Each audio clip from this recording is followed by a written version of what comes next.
Hello and welcome to start the month for the first Friday in January, and which is also something of a start the year special. And however this new year has begun for you and what it looks like as you survey the next few weeks and months, we pray that you will know God's nearness to you, whether things are difficult right now or filled with encouraging things you're looking forward to in the coming year. Now, we're recording on the 1st of January, on the Thursday, and therefore we're reading the first psalm for this year. And if you join us in our reading pattern, or if you'd like to, you can join with us with Psalm 1 and follow those readings through. There's a link on the diocesan website. Follow the link through Start the Month, and it'll take you to that reading pattern. And so we're going to read from Psalm 1 and then share a few thoughts for this new year. And I'm starting, so let me get straight to Psalm 1.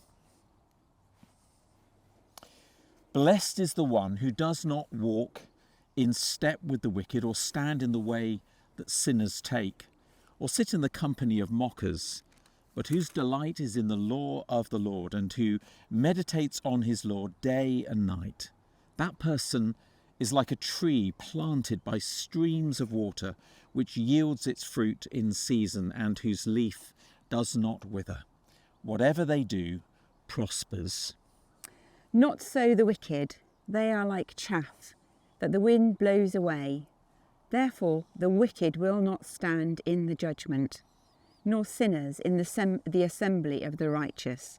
For the Lord watches over the way of the righteous, but the way of the wicked leads to destruction. Now the psalm starts with such a strong and hopeful word, blessed.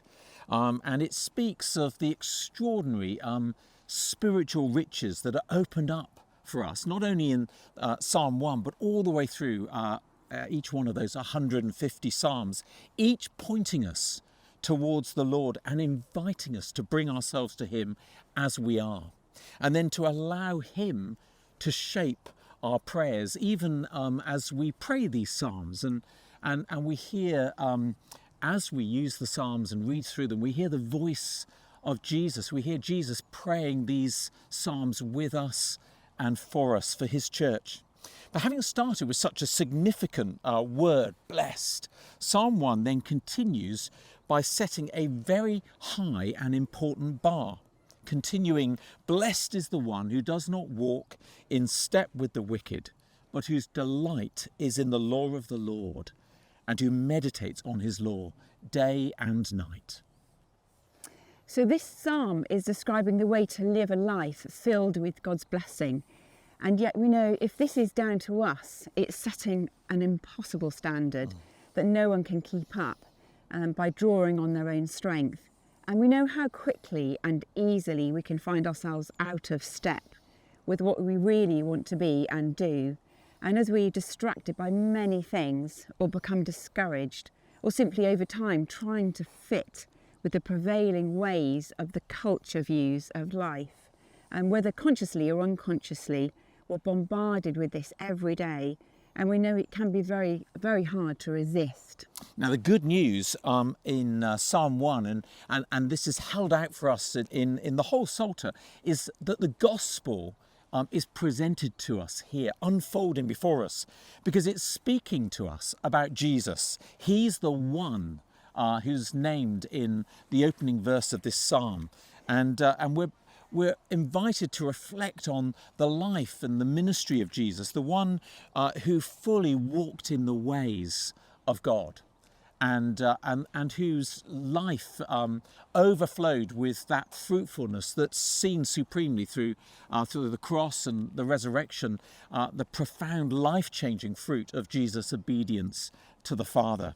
And it's very much a psalm that we should read alongside Ephesians 1. Try doing that, which speak to us about the blessings that flow to us, that we haven't got to lead a perfect life in order to walk in God's ways. We can learn to walk in his ways as we're inspired by the blessings that flow from Jesus into our lives every day.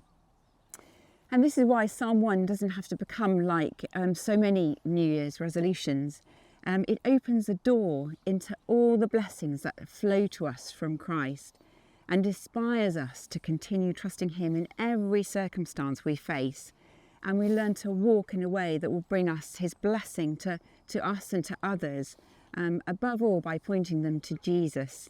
And here is the reason we can be hopeful at the start of 2026. And so whatever you're doing this weekend and through these next first weeks of this new year, we pray that you will have a sense of your eyes being fixed on the blessings that flow to you through Christ. And that as we walk in his ways, as we seek to do that this year, it'll be out of the inspiration that comes from knowing how Christ has walked that way for us and shows us his presence in each moment of life as our eyes are open to his nearness to us. So God bless you this new year.